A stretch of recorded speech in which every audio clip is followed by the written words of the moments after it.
You'll have to watch standing up. The marriage of my son, Mike, whom I raised all on my own. The meeting between both families leading up to the wedding.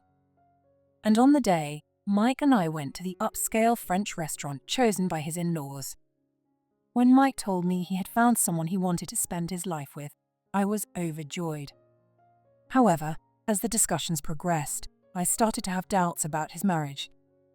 Is this really okay? Will Mike be happy marrying this woman? As a parent and as a person, my worries grew. I thought I could gauge their feelings at this family meeting. But my thoughts were soon overturned. Apparently, Mike felt the same way I did. Mom, let's go home. Okay. Mike and I started walking towards the door. Seeing us, Linda and her parents began to panic. My name is Sarah Mamia, and I'm 55 years old. Currently, I live a peaceful life with my son, Mike. Whenever I see Mike's growth, I can't help but think how different it would be if my husband, Will, were here. I met Will when I was in college. He was my senior at my part-time job and became my mentor. We shared the same interests and quickly hit it off. We started dating 6 months after we met. Every day was filled with happiness, and I often thought how lucky I was to have met Will. After graduating from college, Will started his own business. He seemed to lead a busy life. With Will's encouragement, I also joined his company after graduating. Even before we started dating, he had always talked about his plans for starting a business and what he wanted to do after. So I quickly accepted his offer. I'm glad to be working with you, Sarah. Let's do our best from now on. Yeah. When he said that, I felt recognized not only as his girlfriend, but also as an employee. We continued dating and got married in our 5th year of dating. 2 years later, Mike was born. He's really adorable. Yeah, his ears look just like yours. I'll never forget the moment when Will and I stood around Mike's crib, watching him sleep. Life with just Will was wonderful, but with Mike, we could build an even happier family. When he got a little older, I wanted to take the 3 of us on drives, trips, and various adventures. And as a family, I wanted to create many memories. That's what I thought. Once Mike started walking, we went to many places. Seeing Mike's eyes sparkle as he enjoyed each new experience made me so happy. Every day was truly blissful. I wished that such a life would continue forever. However, my wish did not come true. Will died in an accident. Mike was 5 at the time. When I got the call from the police, I felt like my world turned white.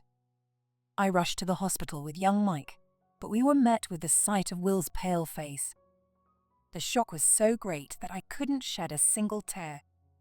Even after the funeral, I couldn't accept the fact that Will, who had always been by my side, was gone.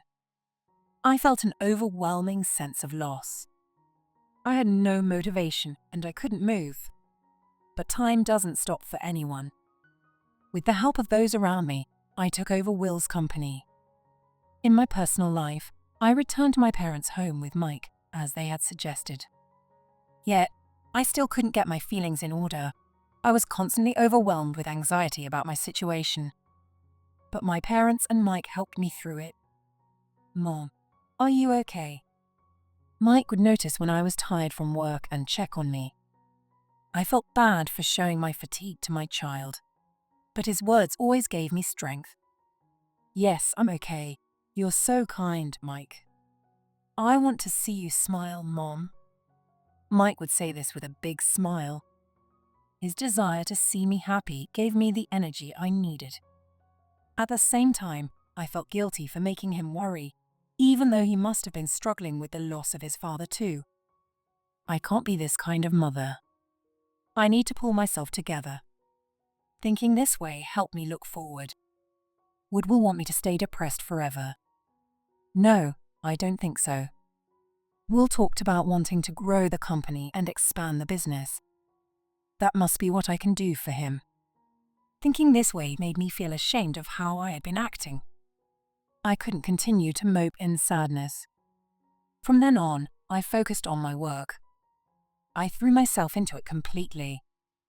As a result, I succeeded in expanding the business and growing the company. We even acquired several subsidiaries. By this time, Mike was in middle school and seemed to be enjoying his student life. I've caused a lot of trouble, but I'm glad Mike grew up to be a straight-laced kid. How will he grow from here? I often thought about how I wished Will could see it with me, but I can't change the past. Now, I'm the only parent Mike has. With that in mind, I continued to watch over him. Before Mike started high school, we moved out of my parents' house and rented a place near my company. The high school he attended was also nearby, and I thought we found a great place. After that, Mike grew up without any major illnesses. As his parent, I might be biased, but I think he turned out to be a wonderful young man. Although he seems busy with work and socializing, he enjoys life, hanging out with friends or going on solo adventures. 3 years passed in this way, and one day, Mike approached me with a serious expression. "Mom, can we talk? I have something important to tell you." "Ah, sure." I could sense his tension from his stiff expression and trembling voice. I began to worry about what he might say. What's wrong? Did something happen? Was he involved in some incident? Or something even more serious? I gently urged him to speak, anxiously waiting for his words. But what he said next was completely unexpected. "I'm thinking about getting married." "What? Married?" I couldn't help but raise my voice in surprise. "Yeah, I've been dating this girl since college, and I think it's about time to get married. We're not engaged yet. But she's really into the idea too." "Oh, I see. That's a relief."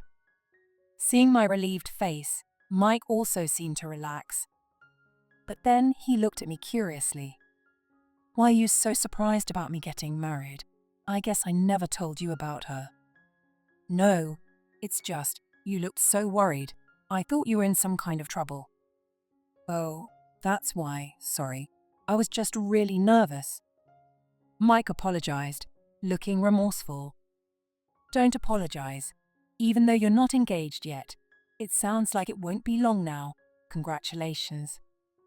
I didn't want him to apologize. I sincerely congratulated Mike. "Thanks." Mike smiled shyly at my words. About a month later, Mike told me he had more important news. This time, he looked happy. "I want you to meet her. Is that okay?" "Of course." Mike's girlfriend's name is Linda. After hearing about the engagement, he showed me a picture, but I hadn't met her in person yet. I was thrilled at the prospect of finally meeting her. Comparing schedules, the meeting with Linda was set for 2 weeks later. The location was decided to be at our place. Finally, things were starting to move forward. My heart was pounding with excitement. However, it felt like I was dreaming. After meeting Linda, I was filled with an inexplicable anxiety. 2 weeks later, when I met Linda, she struck me as small and cute. But her attitude soon overshadowed that impression. "Oh, Mill, you're totally different from what I imagined." "Different? What did you imagine?" "Oh, I can't say. I don't want to say." Linda looked at me with a smirk. Then she said something suggestive. "Well, yeah, you're definitely different from what I imagined." "Hey, what do you mean by that?" Mike tried to calm Linda down, but she continued talking. "No, nothing. I don't really mean anything, but considering the future, maybe I should say it." "Ah, sure. If there's something you want to say, I'd appreciate it. We're going to be family for a long time." "Oh, really? Got it. Then I'll say it." Linda's face lit up as if she had been waiting for this moment, and she started to speak. "Well, since I heard Mike was raised by a single mom, I thought you'd be more shabby or poor, but that wasn't the case." Even though your husband's not around, you seem pretty decent. Well, my parents are more elegant, though. I see. Why are you getting depressed? I'm really complimenting you. Or do you not understand my words because your husband isn't around? That's too bad. Hey, Linda, what are you saying? Mike raised his voice to stop Linda, but she just laughed and didn't seem to reflect on her words at all. What? I'm complimenting you. Why am I being treated like the bad guy? Do you realize how rude you're being? What if I said the same thing to your parents? I had never seen Mike so angry before, but it seemed Linda was unaffected. Well, there wouldn't be a situation where you'd say that to my parents, because I'm not from a single-parent family. There's nothing about me to misunderstand like that. Well, don't worry about me. I don't mind at all. I understand that you might be worried about your son marrying someone from a single-parent family. I'm sorry for making you uneasy. Maybe it wasn't my place to apologize. But I had learned that apologizing was often the best way to deal with people who had prejudices. More than anything, seeing Mike in this difficult situation made me feel sorry for raising him alone. Mom, you don't have to apologize. What? Why are you apologizing? You're kind of a strange person, but I was worried, so I guess it's good that you apologized. Linda continued to smirk at me. Well, looking forward to working with you, Mill. Yes, looking forward to it. I didn't feel anger. Instead, I was overwhelmed by surprise and sadness. And so, the first meeting ended without changing the atmosphere. Well, see you next time, by the way, even though I said you weren't as shabby as I thought, compared to my parents. You're still pretty shabby. Do something about it by the next time we meet. Linda, stop talking already, Mom. I'll walk Linda out. Ah, okay. Linda kept making snide remarks until the end. My sadness overshadowed my anger. I'm sorry, Mom. She's not usually like that. The first thing Mike did when he got back after taking Linda home was apologize. Really, I'm so sorry. It's okay. It's natural for Linda to feel anxious. I've heard things like that many times before from different people. But Mike is so kind. I tried to reassure him so he wouldn't worry anymore. Really, it's fine. You don't need to worry about it. Okay. But please don't call off the wedding just because Linda said something mean to me. As long as you're happy, that's what matters. That's my only wish regarding Mike's marriage. Mike looked like he wanted to say something, but he seemed to understand my feelings. Got it. He gave a short reply. However, as a parent, I couldn't help but have doubts about Linda. I truly want Mike to be happy. But can he really be happy with Linda? I couldn't help but think about it from time to time. But after saying what I did, I couldn't interfere. It was up to Mike to decide. After the first meeting, Mike seemed more downcast. Are you okay? Not hungry? Yeah, well. He has been eating less and often left food on his plate. Seeing him like this only increased my anxiety. Mike must have been troubled too. He said he had never seen Linda act that way before. After all, quietly watching over him is the best thing I can do. Telling myself this, I continued with my life. One day, Mike came to me for advice. I don't know if I should marry Linda. You don't know? Yeah. Then Mike took a breath and began to explain why he felt that way. It was just as I had predicted. He had doubts about Linda's attitude. I keep wondering what my life would be like if we got married. But Linda's parents are so excited about the wedding. I can't call it off just because I'm having second thoughts. I see. That's so typical of Mike, for better or worse. I'm an adult, and it's pathetic to ask for advice like this. No, it's not. You can't find answers on your own sometimes. At my words, Mike lowered his head.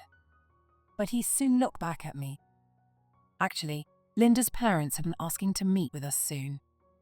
I thought it would be better to tell you about my doubts before we arrange the meeting. I understand. Thank you for telling me. Mike let out a big sigh, looking relieved after sharing his feelings. But then he wore a worried expression again and talked about another concern. Really? Yeah, it's been bothering me too. Got it. I felt a moment of shock, but I quickly resolved to help Mike. However, I quickly resolved to take action for Mike's sake. His expression seemed softer than before. But, of course, everything wasn't resolved yet. However, his face still showed a mix of relief and anxiety, indicating his continued concerns about the wedding. Wanting to support him, I took action. After coordinating schedules, the meeting was set for a month later, at an upscale French restaurant chosen by Linda's parents. I had been there a few times for business, but it was my first time going for a personal occasion. Feeling a mix of emotions, I awaited the day of the meeting. A month later, Mike and I were near the French restaurant. Linda's mum suggested we arrive together, and we agreed. So, we waited for Linda and her parents at the designated spot. However, they didn't show up on time. I began to worry that we got the time wrong. Finally, they arrived 10 minutes late. Though within acceptable limits, I felt they should have been on time for such an important meeting. Not to mention, being late without any notice was questionable. Despite these concerns, I focused on making a good impression. Just then, Linda's parents spoke up. "Oh, you really look shabby. Aren't you embarrassed to wear such clothes?" Exactly, just like Linda said. My mind went blank. It was our first meeting, and I didn't expect to be insulted right away. Right, but isn't Mike handsome, even though he was raised by such a parent, and a single parent at that? Unbelievable, right? Amazing. Yeah. Oh, and I'm really complimenting you. If they were really complimenting me, they could have chosen their words better. Mike, constrained by his in-laws' presence, couldn't stand up to Linda strongly. Do you have something to say? No, not really. Mike's handsome, but you're just shabby. That's all. Maybe you're too dumb to understand. Look, we praised Mike, so you should at least thank us. Linda's mum said smugly, looking at me. But her husband interrupted. We're past the reservation time. She immediately looked away from me. Because of you, we're late for our reservation. Let's go. Hurry up. Heck, this is the worst. How embarrassing. Linda and her mom complained to me as they walked ahead. Along the way, they kept criticizing me. Beyond feeling bad, I wondered how they could insult me when we barely knew each other. At the upscale French restaurant, we were shown to a private room. But immediately, I noticed something was off. There was one chair missing. Oh, right, we didn't prepare a seat for you. What?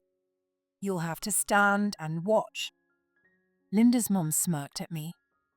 Linda and her dad gave me similar looks. Why were they treating me like this? Did they think I was so shabby? Did they think it was okay to say anything to me? As I stood there, frozen, Linda's dad added insult to injury. It seems you still don't understand your place, Mike. Sit here. Let's ignore her and discuss our plans. Mike suddenly addressed. Must have been confused. I looked at him. His face was stern and filled with anger. Then he spoke quietly. Mom, let's go home. Okay. Mike must have reached his limit. He couldn't deal with these people anymore. I also felt I couldn't handle Linda and her parents. After Mike spoke, we started to leave the private room. But Linda blocked our way. Wait, why are you leaving? We haven't done anything wrong. What? Nothing wrong? After all the insults you've thrown at my mom, you think you've done nothing wrong? I told you we weren't insulting her. We were complimenting her. Linda's parents nodded in agreement. See, so don't get so angry. If you were really complimenting her, you should choose your words better. My mom and I were offended by what you said. That's just a difference in perception. If you take it the wrong way. Oh, do compliments usually include words like single parent or shabby? That's impressive. Mike's tone was sarcastic, showing his anger. As a parent, I thought I should stop him, but I didn't have the strength. Impressive. Just so you know, I'm really complimenting you. Hey, watch your mouth. We'll be taking care of you from now on. Linda's mom shouted at Mike. But he remained unfazed. Taking care of me? I never asked for that. Then Mike made his decision clear without hesitation. Actually, I'm no longer interested in marrying Linda. I caught a glimpse of the clock. I wasn't sure of the exact time, but at least 5 minutes had passed since we entered the private room. Linda and her parents were shocked by Mike's words. Hearing his decision, I felt relieved. What? Why? Why won't you marry her? Before we started talking about marriage, I thought she was a good person, but things changed after we met with my mom. She started mocking us and acting arrogantly. I've been doubting the marriage since then. You're overthinking it. Come on, let's get married. My parents are really looking forward to it. Yeah, I knew your parents were excited, so I couldn't bring myself to call off the wedding, but... Mike looked Linda straight in the eyes and explained why he decided not to marry her. Seeing your attitude and your parents' behavior today made it clear, and it's not just that. Linda, you've been cheating on me, haven't you? I can't trust you anymore. The air froze. What? Cheating? No way. And you have no proof. Yeah, show us the proof if you have any. You're just making this up. I do have proof. What? How did you? Linda and her parents were visibly confused. Seeing their reaction, it seemed Linda's parents were aware of her affair. I took out my phone and displayed the evidence of Linda's infidelity. Photos of her being intimate with a male colleague in the office hallway and engaging in inappropriate behavior in the file room scrolled across the screen. What? How? Are you ready to admit it? Why? How did you get these? They're fake. You made them up, Mike. You're only saying this because she filled your head with lies. Linda was frantic, denying the evidence. But Mike quickly spoke up. After we talked about marriage, I noticed you started wearing different things and your behavior changed. You were also unavailable more often. It was obvious something was wrong, Mom. Can I tell them? Yes. After getting my approval, Mike began to explain how we gathered the evidence. So, I talked to my mom. She's the CEO of the parent company where Linda works. What? But how? I'm good friends with Maria Sands, your company's president. What? The president? The CEO's name is Maria Sands. Maria Sands is a work colleague and a good friend. She is my work colleague and a good friend. I never expected to need Maria's help like this. When Mike suspected Linda's infidelity, I immediately consulted Maria. What? That girl? Maria was surprised, but started the investigation right away. It turned out Linda was having an affair with a male colleague, receiving expensive gifts like money and branded bags. When I told Mike the truth, he seemed resigned but not surprised. After finding out everything, Mike wanted to take action immediately, but I asked him to wait so we could talk to you first. But now, it seems we need to proceed with the consequences. I'll inform Maria. Linda interrupted, shouting her objections. How dare you go behind my back? This is unbelievable. Snooping around like that is disgusting, so typical of someone from the bottom. Are you seriously still talking like that, even with all the evidence? It could be fabricated, right? And I can't believe you're a CEO. You're just throwing out names like Maria Sands. But you're probably just guessing. If Linda's mum guessed correctly, she would be incredibly lucky. I almost laughed. But it seemed she truly couldn't believe I was a CEO, that I was friends with the president of Linda's company, and that I had evidence of Linda's infidelity.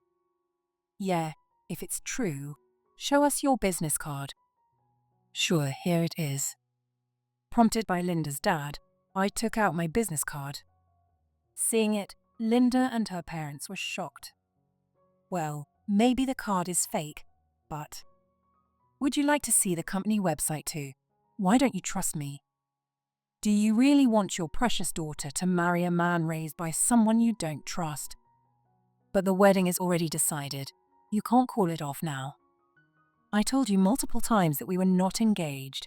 You both agreed.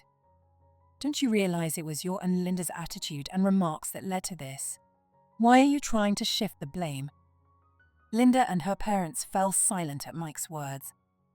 Our decision won't change. I'll talk to Maria. I don't know what punishment Linda will face, but she might get fired. She's done a lot at work. Maria was very angry. If you have nothing else to say, we'll be leaving. Linda and her parents didn't say anything more.